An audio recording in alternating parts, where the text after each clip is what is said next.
Hello అండి, ఎలా ఉన్నారు? బాగున్నారా?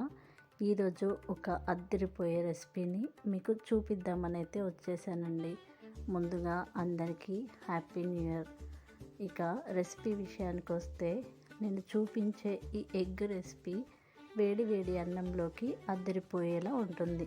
పిల్లలు అయితే చాలా ఇష్టంగా తింటారు. స్కిప్ చేయకుండా లాస్ట్ వరకు చూడండి. ముందుగా ఫస్ట్ టైం నా ఛానల్ చూస్తున్నట్టయితే సబ్స్క్రైబ్ చేసుకోండి. నా వీడియో కనుక మీకు నచ్చితే లైక్ చేయండి. ఇక ప్రాసెస్లోకి వెళ్దాం పదండి. ముందుగా ఇడ్లీ పాత్రను తీసుకోండి. ఇడ్లీ పాత్రలోకి మనం ఇడ్లీలు వేసుకునేప్పుడు ముందుగా కొన్ని వాటర్ వేసుకొని ఇడ్లీ పాత్రలు పెట్టుకుంటాం కదా, సేమ్ అదే ప్రాసెస్లో వాటర్ వేసుకొని ఇడ్లీ పాత్రలు పెట్టుకొని 1 డ్రాప్ ఆయిల్ వేసుకోండి. ఆయిల్ వేసాక ఎగ్స్ని తీసుకోండి. ఎగ్ వైట్ ఒక సైడ్ వేసుకోండి, ఎల్లో ఒక సైడ్ వేసుకోండి. లేదు మాకు ఇలాగే కావాలి అంటే ఎగ్ అంతా తీసుకోవచ్చు. బట్ ఇలా ట్రై చేయండి, చాలా బాగుంటుంది. మనం బౌల్లోకి ఎగ్ వేసుకున్నప్పుడు నేను చూపిస్తున్న ప్రాసెస్లో వేయండి. నీలం సపరేట్గా వస్తుంది, ఎగ్ వైట్ సపరేట్గా వస్తుంది. ఇలా వేసుకున్న తర్వాత ఎగ్లోనే కొద్దిగా కారం వేసుకోండి. కారం, సాల్ట్ లైట్గా వేసుకోండి.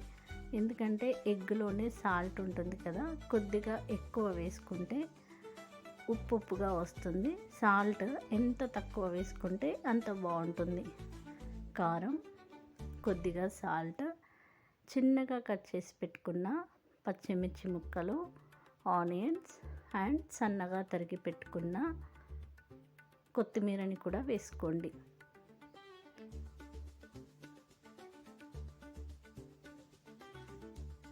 ఇక ఈ కర్రీ విషయానికి వస్తే చాలా బాగుంటుందండి. ఈ మధ్యలో ఎగ్ పౌచ్ అనేది ట్రెండింగ్గా అయిపోయింది కదా, అది ఎంత టేస్ట్ బాగుందో ఇలా కొత్తగా ట్రై చేయండి. టేస్ట్ చాలా బాగుంటుంది. ఎగ్ కర్రీ కొత్తగా తిన్న ఫీల్ ఉంటుంది. పిల్లలు కూడా ఇష్టంగా తింటారు, చాలా బాగుంటుంది.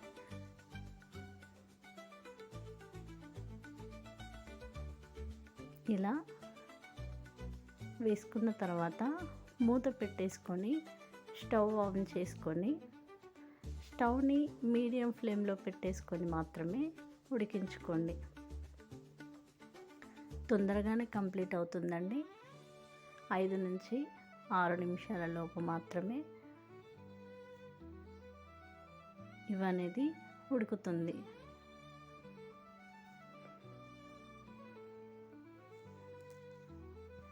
సిక్స్ మినిట్స్ తర్వాత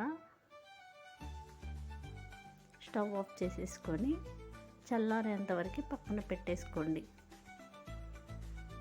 చల్లారేంతవరకు పక్కన పెట్టేసుకున్న తర్వాత ఇలా ఒక్కొక్కటిగా తీసుకొని ప్లేట్లోకి వేసుకోండి.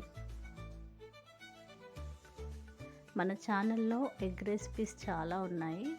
ఎగ్ రెసిపీస్ లింక్స్ అన్నీ డిస్క్రిప్షన్లో ఇస్తాను, ఒకసారి చెక్అవుట్ చేయండి.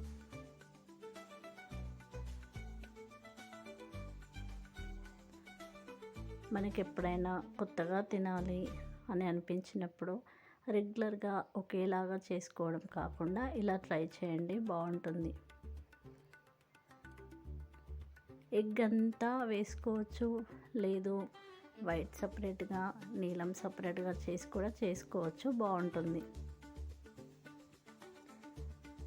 ఇలా అన్నింటినీ ప్లేట్లోకి తీసుకొని పక్కన పెట్టేసుకొని ఇక కర్రీ ప్రాసెస్లోకి వెళ్ళాలి.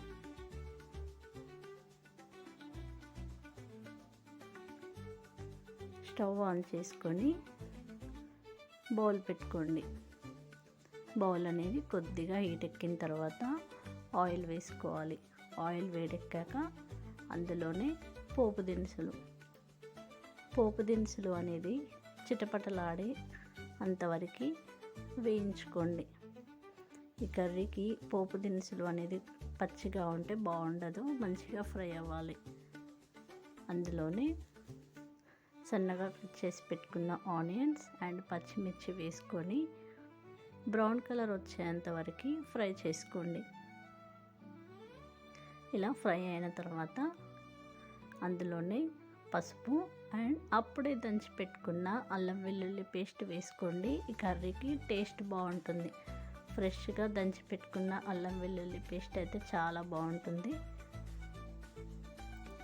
అల్లం వెల్లుల్లి పచ్చివాసన పోయేంత వరకు ఫ్రై చేసుకున్న తర్వాత సన్నగా కట్ చేసి పెట్టుకున్న టమాటోస్ని వేసుకొని మూత పెట్టేసుకొని టమాటోస్ అనేది ఒక 3 మినిట్స్ వరకు ఉడికించుకోండి. కొద్దిగా ఉడికిన తర్వాత మీ టేస్ట్కి సరిపడా కారం ఉప్పు వేసుకొని అంతా కలిసేలా బాగా కలుపుకొని మూత పెట్టేసుకొని టమాటోస్ అనేది చాలా వరకు ఉడకాలి. ఇలా మీడియం ఫ్లేమ్లోనే పెట్టేసుకొని ఉడికించుకున్న తర్వాత మీరు గ్రేవీ ఎంత తింటారో దాన్ని బట్టి వాటర్ అనేది వేసుకోండి.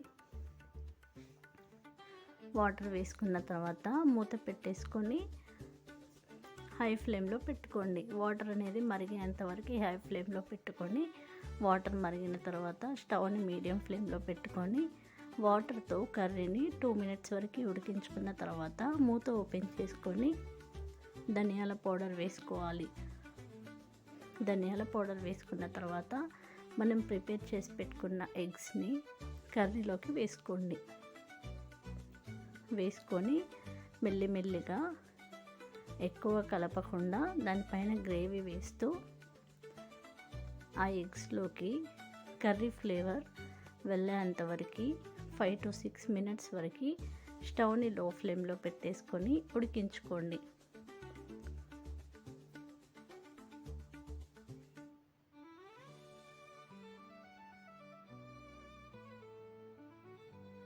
ఒక 5 మినిట్స్ తర్వాత 1 మినిట్ అయితే కర్రీ ఆఫ్ చేసాం అనే ముందు కొత్తిమీరని వేసుకొని కొత్తిమీరతో పాటు కర్రీని 1 నుంచి 2 నిమిషాల వరకు మెల్లిమెల్లిగా కలుపుతూ ఉడికించుకోండి.